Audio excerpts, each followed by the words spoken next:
In this video, we shall look into quantitative forecasting techniques in detail. The first one is a very basic one called Naïve Forecast, where you just use the last period's actual as this period's forecast. So it's generally just used for comparison of forecasts generated by better techniques. Next one, another simple one, is a moving average method.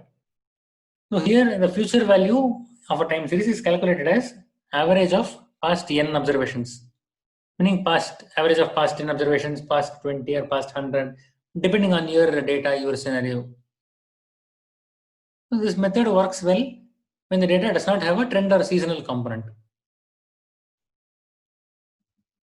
Single exponential smoothing. If you see in moving average method, so it gives equal weights to all past observations.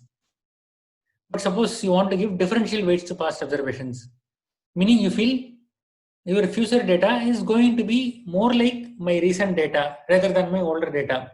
So what you do, you want to give differential weights such that you give a higher weight to recent observations and lesser weight to older observations. In this case, you go for a single exponential smoothing method. In this method, the weights assigned decline exponentially with the recent observations being assigned higher weights. So this method also works well only with data that does not have a trend or seasonal component. So you can observe from this equation how the forecast for a period t plus 1 is dependent on the previous time period's actual value yt and the previous time period's forecast. So again, the previous time period's forecast ft would again be dependent on the previous actual value yt minus 1. So it will go on till it touches the first value. So that if you substitute for ft in this equation as alpha into yt minus 1 plus 1 minus alpha into ft minus 1. So if you keep doing the substitution, you will see that for each of the past observation, the weights being assigned goes on decreasing exponentially. This alpha is called a smoothing constant, which ranges between 0 and 1. So we'll have to choose the appropriate value of alpha for this method. So what we do is we start with a random value of alpha between 0 and 1, and we try out various values and compare the RMSE. RMSE is root mean square error. We'll be seeing that subsequently.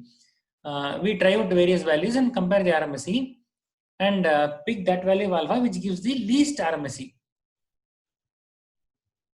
So alternatively, we can use Excel's solver functionality to pick the optimal value of alpha, which we shall also be seeing shortly.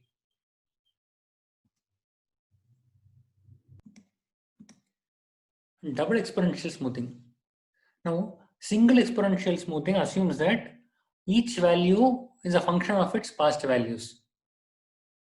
Double exponential smoothing does two things.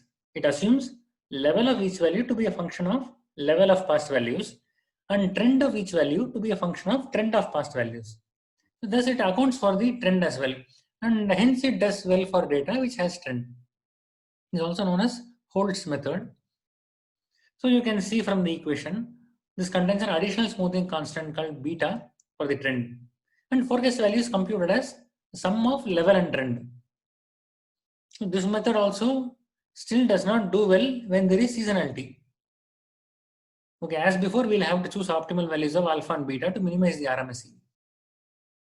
We'll move on to the next triple exponential smoothing method. So this can be used on data with the trend as well as seasonality. In addition to double exponential smoothing method, what it does is it assumes seasonality component of each point also is a function of seasonality component of previous season's values. Okay, just note this statement again. I'm not saying it is a function of previous value. I'm saying function of previous season's value. Seasonality component of each point is a function of seasonality component of previous season's value. Okay, meaning in a time series there is a monthly data and a yearly pattern is observed. That is, for every February there is a peak and every June there is a bottom, say. So we say that there is an annual seasonality, and the value for seasonality is taken as 12.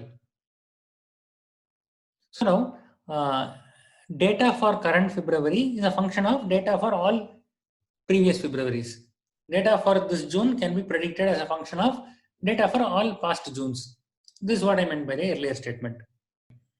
Similarly, if you have a daily data with a pattern repeating every week, you call it weekly seasonality with a seasonality value of 7.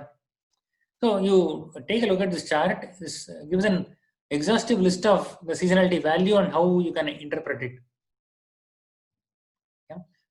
This triple exponential smoothing is the most advanced method in this family of forecasting models, and it does well in most cases. There is another family of regression-based forecasting models, which we shall not be going to in this tutorial.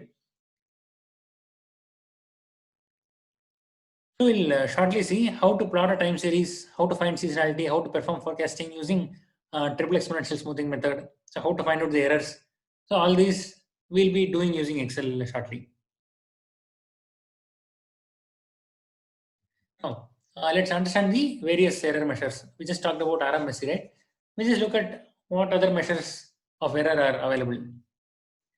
The first one, the most basic one, is mean absolute error, also known as mean absolute deviation in some cases. Okay, it's calculated as the average of absolute error for all values. When I say error, what I mean is it is a difference between actual value and predicted value for a time series.